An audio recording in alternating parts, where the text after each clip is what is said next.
In video games, there are epic moments, there are sad moments, and there are happy moments. Moments that mourn a character's death. Moments of war.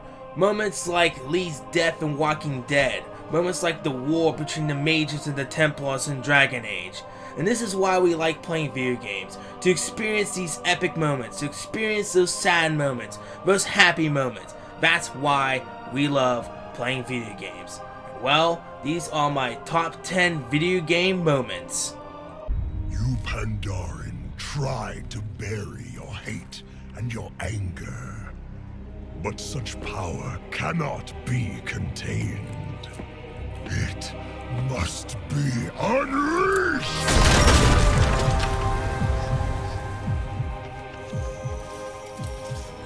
A time will come when you will answer for your crimes. I answer to no one!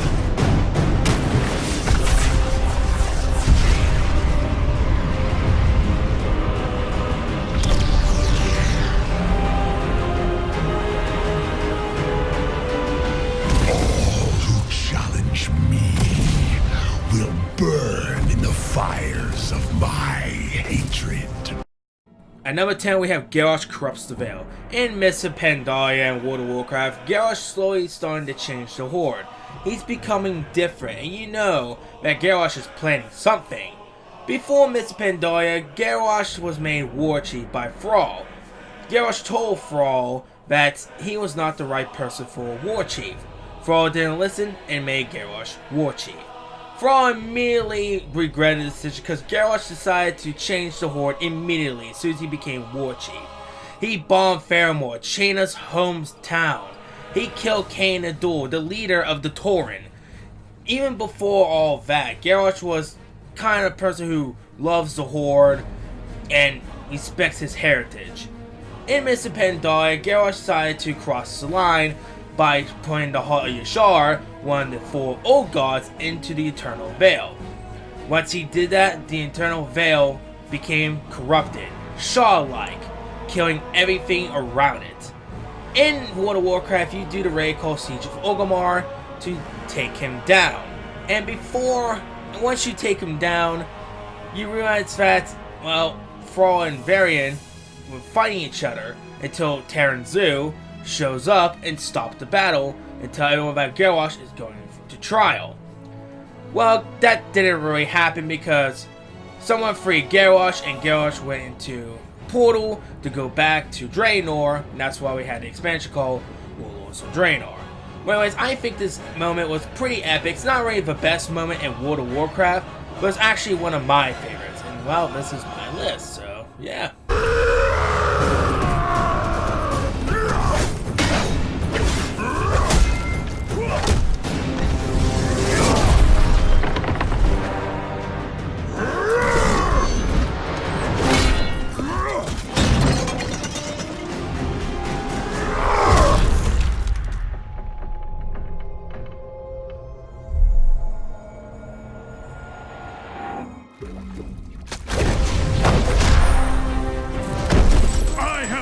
Beside the Tauren, trolls, and others.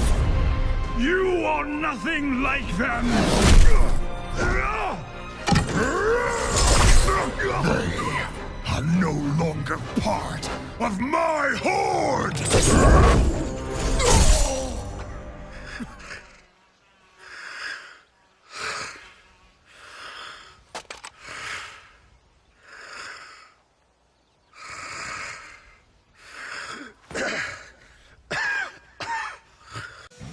Number 9, we have John Marston's death. In Red Dead Redemption, you play as the main character named John Marston. You used to be outlaw. One day the government tracked you down and told you hunt down your crewmates for us or go to jail. Well, you decided to hunt down your crewmates. Dutch, Bill, Javier.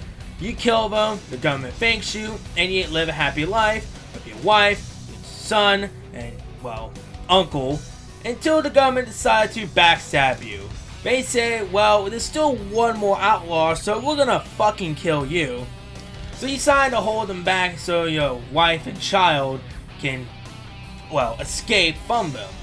Uncle dies, and eventually, sadly and tragically, you die. You get shot up to hell, but hey, at least you took those motherfuckers down with you. At least some of them.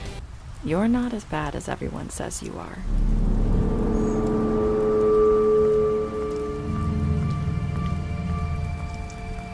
I need to tell you something. I have to tell you something. I feel like we've met before. You're trying to place me. You like my ribbon? Do you like it? Faith wore one too.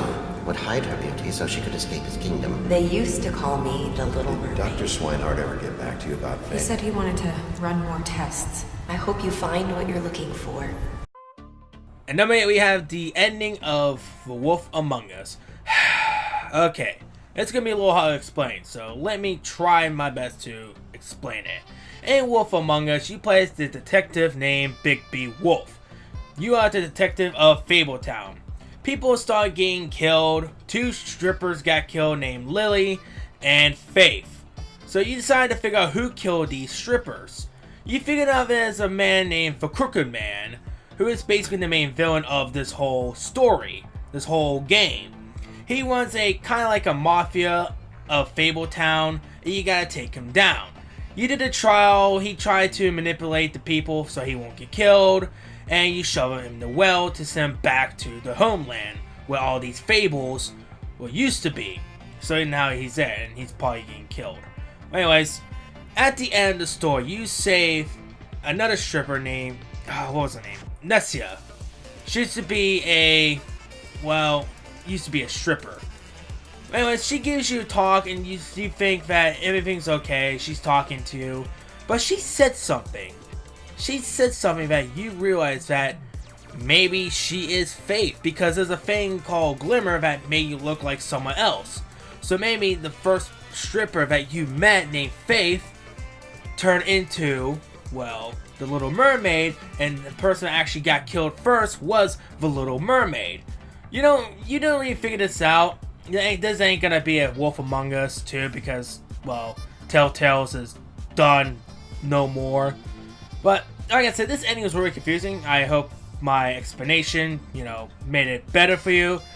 But after I beat For Wolf Among Us, I was so invested. I was so interested in the story of Wolf Among Us. And I found comic books called Fables. It doesn't really take the story of Wolf Among Us, but my god, the comic book is so much better. If you never read the comic book called Fables, Jesus Christ, God Almighty himself, go on Amazon and buy all the, I believe, 23 volumes. I have all the volumes. It is such an incredible read. That is my favorite comic book series of all time. But anyways, go to the Xbox store. It's on the Xbox store and buy Wolf Among Us. I guarantee you'll love it. The minute Faith stole that photo, we had dirt on one of the Crooked Man's allies. If he found out, I had no choice. You have to understand.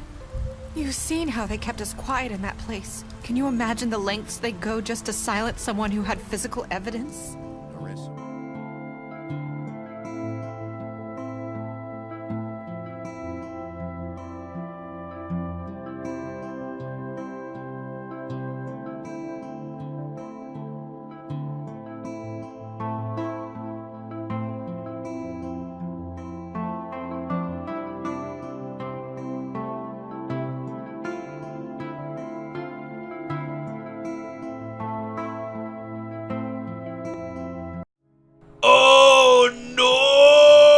It's a phone game!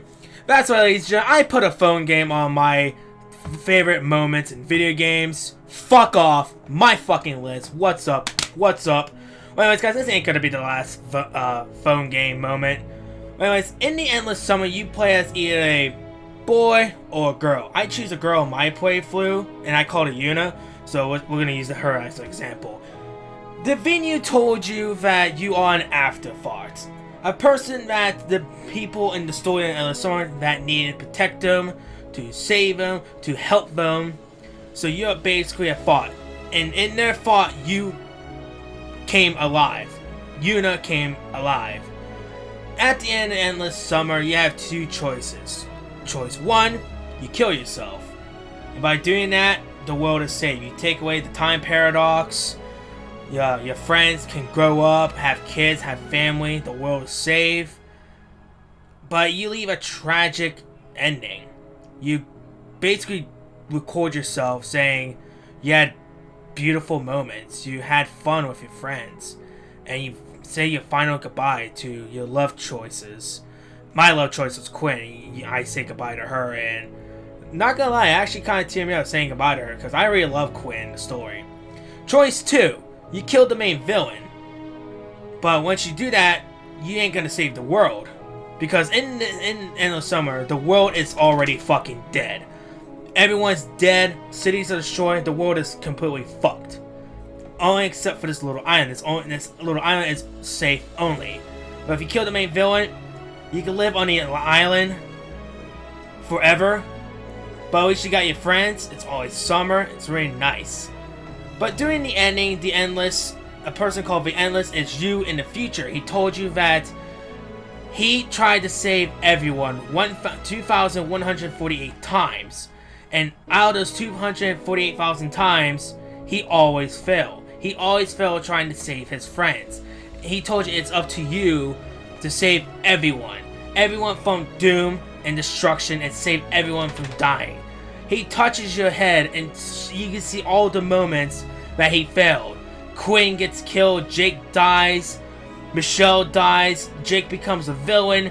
It's really cool to see his memories, or her memories, through her eyes. And it's really sad because the Endless dies right in front of you.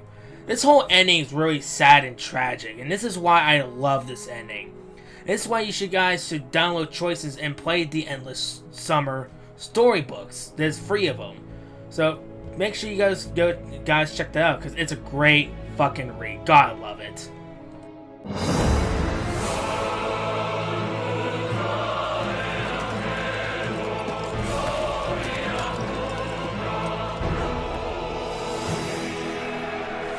Pylon forward! Take the lead! For Lordaeron! For the Alliance!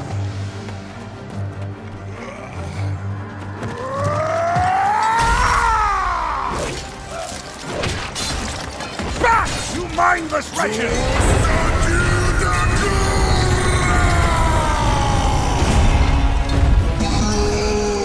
Fight on, brothers!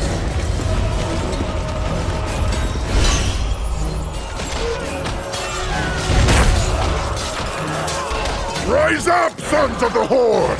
Blood and glory await us!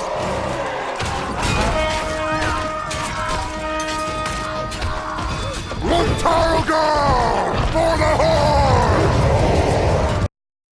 Number 6, we have Wrathgate. Wrathgate is the in-game cinematic that you experience if you complete all the questing in Dragonblight. The Alliance, led by Bolvar Vordragon, and the Horde, led by Draenor Shadowfang, attack the gates of Icecrown Citadel. Office showed up to rise more of his horrible, terrifying undead minions to attack the Horde and the Alliance. Draenor decided to say, fuck that, I'm just gonna take Office down by myself. That didn't work out too well, because Office insta-killed him with his sword. Frostmourne took his soul. Putrid showed up, led by his rogue Forsaken group, to release the plague that he created to kill the Alliance and the Horde. This plague was so powerful that it even took Office to his knees, and Office had to retreat. The Red Dragonfly showed up later to burn all the corpses, but that's not the end of the Wrathgate cinematic. At the end, Draenor became Office's best Death Knight called Deathbringer style thing, and Bolvar Vordragon became a red, fiery, crispy monster, and eventually becoming the next Lich King once you beat Office in Icecrown Citadel. I really like this cinematic. This cinematic was so cool. It was such a great moment to experience once you complete everything in Dragonblight. And I'm kind of sad if they didn't do really anything with Putrid. I thought he was a really fucking cool character, really cool voice actor, and didn't do nothing with him. Anyways guys, I love this moment. It's one of my favorites, and I'm glad that you guys can see why I like this moment. What? Did you think we had forgotten? Did you think we had forgiven? Behold now the terrible vengeance of the Forsaken! Sylvanas. Death to the Scourge! And death to the living!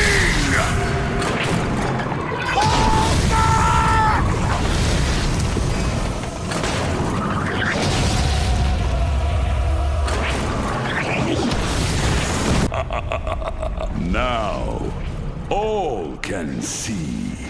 This is the hour of the Forsaken. You're strong, Clem. You can do anything. But I'm little.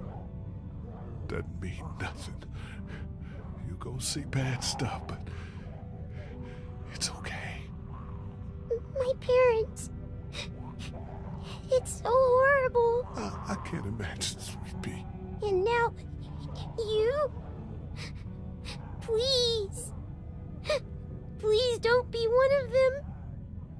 Please don't become a walker. There's only one thing you can do. You know that. I don't know if I can. You have to shoot me, honey. Lee, no. At 5, we have Lee's death.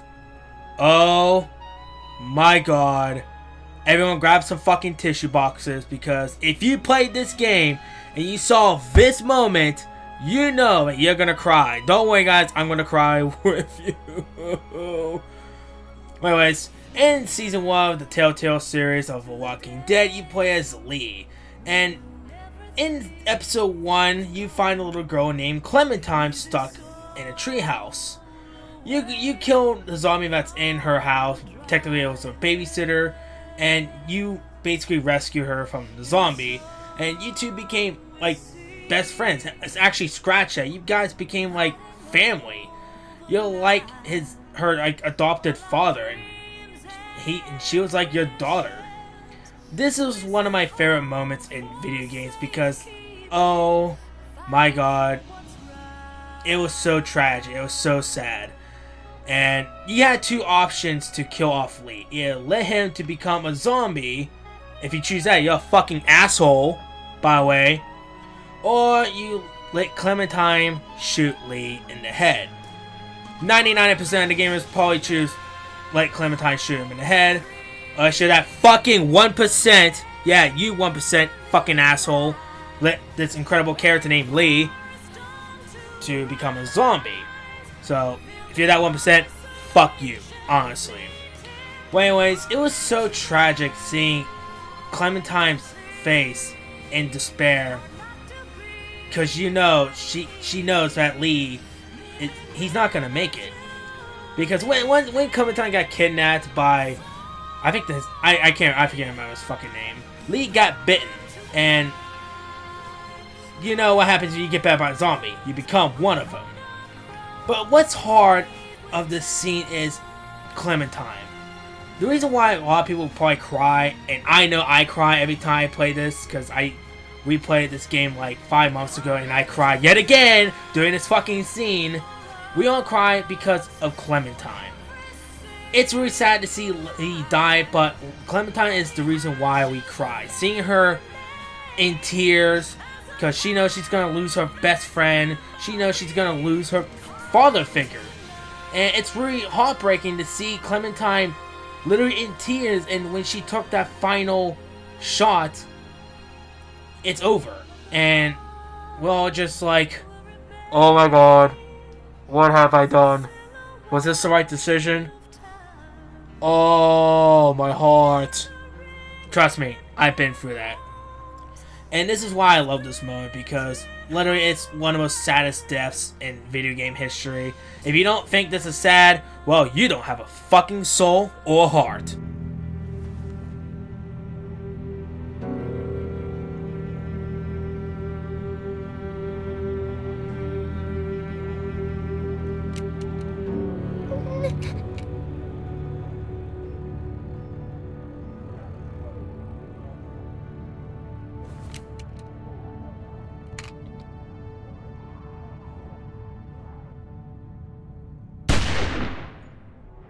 The Grand Cleric cannot help you. Explain yourself, mage. I will not stand by and watch you treat all mages like criminal, while those who would lead us bow to their Templar jailers. How dare you speak to The me? Circle has failed us, Orsino. Even you should be able to see that. The time has come to act. There can be no half measures. Anders, what have you done? There can be no turning back.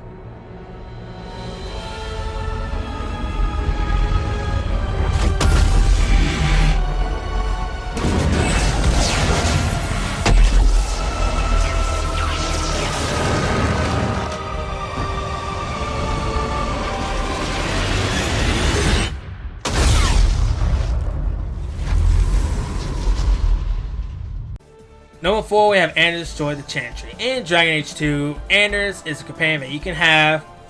He used to be a Great Warden, he's a mage, he's useless, he's a dick, he's an asshole, and he has a spirit of justice within him. He has a quest line for you to do in Dragon Age 2. He wants you to go to the Chantry with him. He told you to distract the Grand Cleric. You did, he came back, and you guys left. But you're thinking in the back of your mind, you're like, what did he do in the Chantry? Because he hates the Chantry and the Templars. But anyways, before I talk about more about why I love this moment and the more story of Dragon Age 2, I want to talk about Red Lyrium, Mages, and Templars. Now, in the world of Dragon Age, Red Lyrium corrupts your mind. It makes you see things, believe things. It really fucks up your brain. Mages are the most powerful people in Dragon Age. But there's a drawback to that power. They can be consumed, corrupted, controlled, and possessed by the demons of the Fade. And the Templars are the only people that can stop the demons, because they have special magic and equipment to defeat the mages and the demons. Well, back to the story. In Dragon Age 2, the last arc, Knight Commander Meredith has a sword completely made of lyrium. So she thinks that the mages are using blood magic behind her back.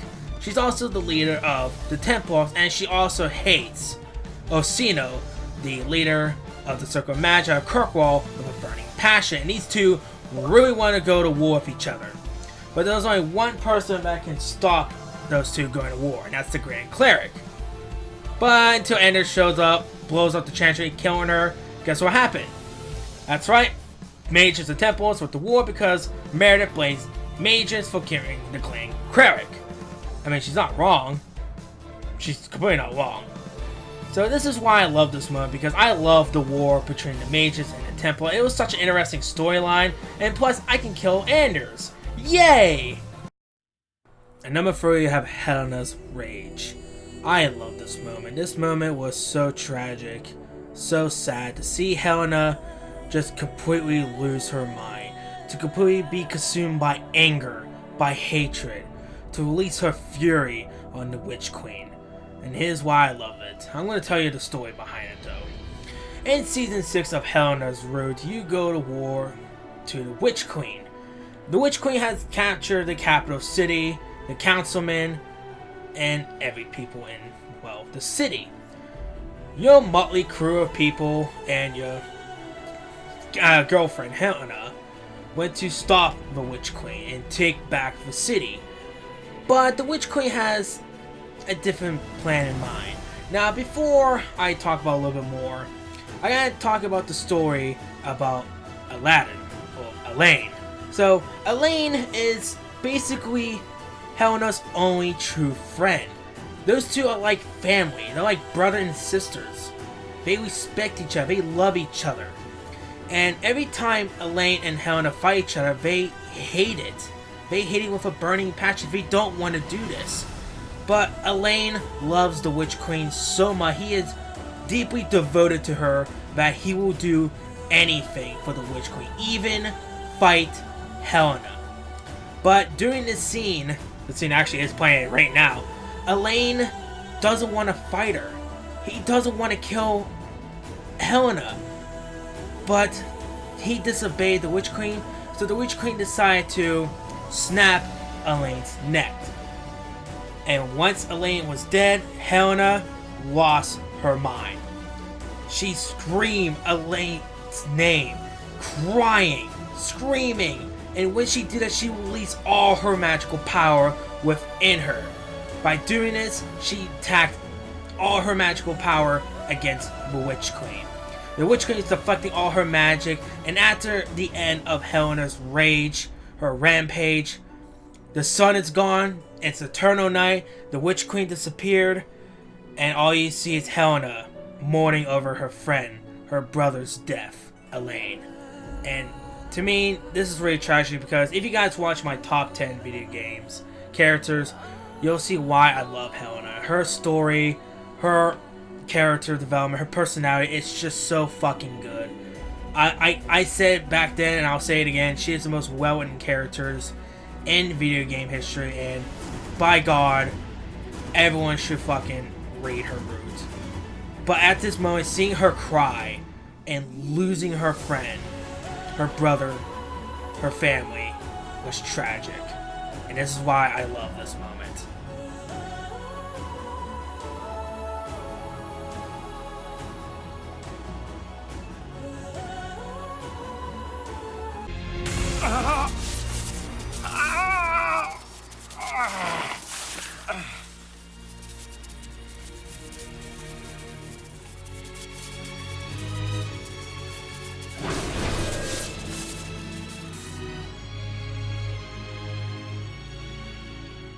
That should give us more time.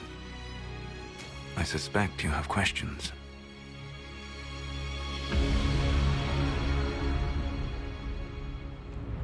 The Qunari believe you're an agent for someone who has taken the name Fen-Harel. The Qunari reject myth and legend. If you told them of your meeting with Mythal, they would attribute it to a demon. I am no one's agent but my own. I fear that the truth is much simpler and much worse than the Qunari believe. You're Fen-Harel. I was soulless first. Fen-Harel came later. An insult I took as a badge of pride. The Dread Wolf inspired hope in my friends, and fear in my enemies. Not unlike Inquisitor, I suppose. Number 2, we have Solus is the Dread Wolf. In the world of Dragon Age, there's a being, a mythical creature, a god, called the Dread Wolf. He is one of the elven gods that the elven worships, or actually be afraid of. And Solus, one of your companions in Dragon's Inquisition, is actually the Dread Wolf. In Dragon's Inquisition, at the end of Dragon's Inquisition, you defeat Corypheus, everyone's happy, but that's not the true ending. No, it's not. You gotta get all the DLCs to experience the legit true ending of Dragon Age Inquisition. So you have to get all 3 DLCs and play Transparent, the last DLC, to experience the ending of Solus announcing that he is Fen-Harel, or aka the Dread Wolf. To me, this is actually an extremely shocking moment. This shattered my mind that Solus, the person I respected hanging out with, was secretly the Dread Wolf. He is Fen-Harel. That blows my mind. This was an extremely shocking moment. Well, anyways, he tells you the story about how he became who he is. So, there's a being in the elven mythology of Mythal who is like the mother of the gods. She was the creator. And the rest of the pantheon of the elven gods decided to kill her for power. So the Dread Wolf didn't like that. So he created the Veil and banished the gods into it. By doing that, he fell asleep because it took so much magical power to create the Veil. And once Solus, aka the Dread Wolf, woke up, it's the beginning of Inquisition, and he realized that he needs to change his mistakes. So he decides to destroy the Veil. But by destroying the Veil, he's also destroying the world. All world. And this is why I like Solus. I didn't like him in Dragon's Inquisition, but at this moment, in this moment, when he says that he's the Dread Wolf, that he is Fen-Harel, I love Solus. He is a tragic character. He is a character that I just love his lore. He knows what he's doing is wrong. He knows what he's doing is bad. And he knows that he's going to kill millions of people. But he wants his people. He wants his family back.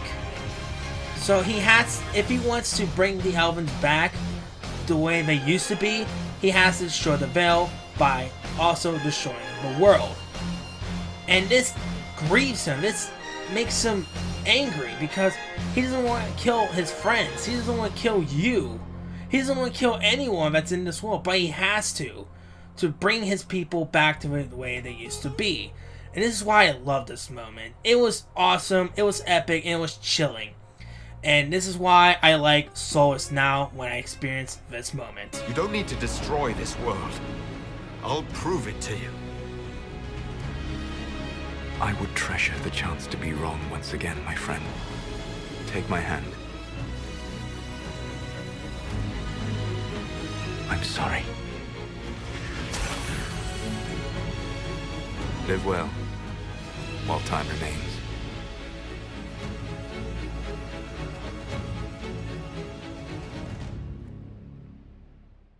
Before I mention my number one choice, I want to tell you guys this thing. All the images, all the clips, everything I'm showing you in this video, I do not own them. Everything goes to the respective companies. So please, YouTube Senpai, do not fucking take down my video. I really appreciate it. Thank you so much.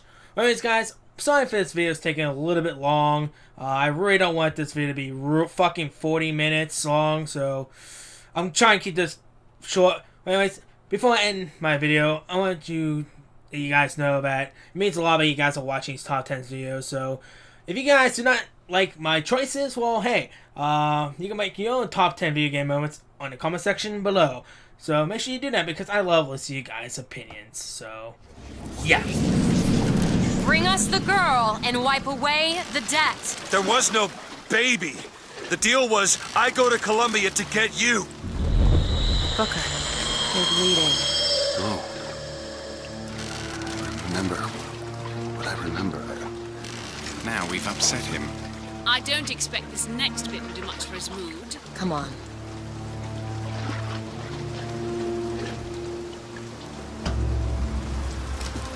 What are we doing here? Comstock's dead. We can just go on with our lives. You don't need Dead? to... You mean like Chen-Lin? Like Lady Comstock? No. He is alive in a million worlds. It's not over because the Prophet is dead. It will only be over when he never even lived in the first place. Ladies and gentlemen, we have number one, Different Worlds from BioShock Infinite. Well, look, BioShock Infinite is my number one place yet again. And the reason why? Because it's a fucking amazing game to play. Well, anyways, I'm going to try my best to describe the ending of BioShock. Alright. Different realities. There you go. That's the end. Alright, I'll try to explain better. The main villain of BioShock Infinite is Father Construct. And you realize that you are Father Construct and Elizabeth is your daughter. So she had an idea. To truly kill Father Construct, he has to die in the first place. He should not even be born. So in the ending of BioShock Infinite, different Elizabeths from different worlds, from different realities, come together to kill you. Because you are Father Construct. Because you don't know that at the very beginning of the game. You know at the last ending of the game. Literally, you just learn that at the very last moment of BioShock Infinite. That you are Father Construct. You're the one that hurts Elizabeth. You should be ashamed to hurt that fucking angel, you bastard. And that's how BioShock Infinite ended. And that is such a mindfuck. It's such a complete mindfuck that you are Father Construct and you are different worlds, different realities. You might be a complete asshole, or in a different reality, you are a loving, caring father. In a different reality, Elizabeth is a total bitch, or she's the sweetest girl you ever met. That's why I really like this moment. It's insane to think of different realities. What could have been, what should have been, what couldn't have been. It's insane that different realities could exist. And that's insane. That's why I love those moments. It all has to end to have never started. Not just in this world, but in all of ours. Smother him in the crib. Smother, smother, smother, smother. Before the choice is made. Before you are reborn. And what name shall you take, my son? He's Zachary Comstock. He's Booker DeWitt. No. They're both.